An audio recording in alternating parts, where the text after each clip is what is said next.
كان ممكن تكوني بيسا بدل هيفا؟ كان ممكن طبعا. كنت هتعمليه احلى من هيفا؟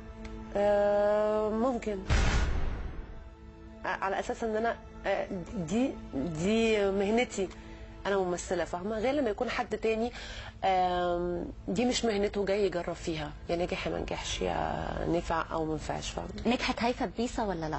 انا شايفه ان هي بنسبه 50% طبعا. 50%؟ بس 50% مش كتير. لا عليها كتير. لان واحده اول مره تقف قدام كاميرا وتمثل ومع ممثلين. بس على فكره الكليبات برضو تمثيل، يعني هي مش اول مره تقف قدام كاميرا، هي اول مره تمثل. لا بشكل كاميرا السينما كاميرا ليها رهبه مميته. لا ازاي وتقف قدام كاست كبير، تقف قدام ممثلين كمان ليهم خبره وليهم اسم وليهم، لا ازاي طبعا. هيفا كانت نجمه شباك هيفا المغنيه لا انا اسف، نجم الشباك الفيلم كان الاستاذ خالد يوسف. لا الناس دخلت تشوف اكيد خالد يوسف ماركه سينيه في عالم الاخراج وكل حاجه، بس ده ما يمنعش ان هيفا وهبي كمان اسم سينيه بيجذب ناس كتير. انت عارفه 80 مليون هيبقوا عايزين يشوفوا هيفا بتمثل. لا انا شايفه ان كانوا داخلين عشان يتفرجوا على فيلم خالد يوسف. معلش سوري. طب حد دخل يتفرج عليكي؟ اكيد. طب يبقى في حد دخل يتفرج عليها هي كمان؟ دخلوا يتفرجوا علينا كلنا. بس هو جاي من البيت لفيلم خالد يوسف.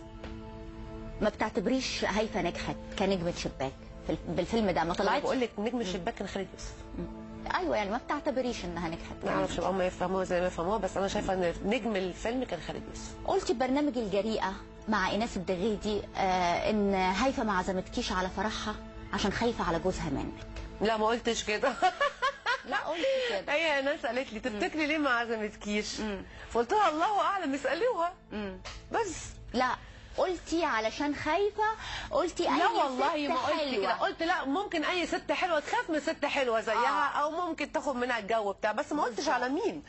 لا بس انا لما قالت لي كده بالظبط كان ورا السؤال ده بتقولي ممكن لا. اي ست حلوه بتبقى شكاكه وبتغير على جوزها. ممكن انا كنت بتكلم في موضوع تاني، بقول على الست الحلوه، لكن هي ما سالتني على الفرح.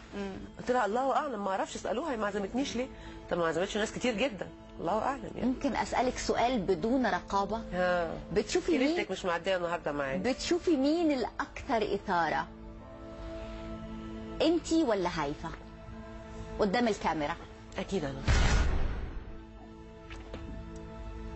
وفي الحقيقه اكيد انا.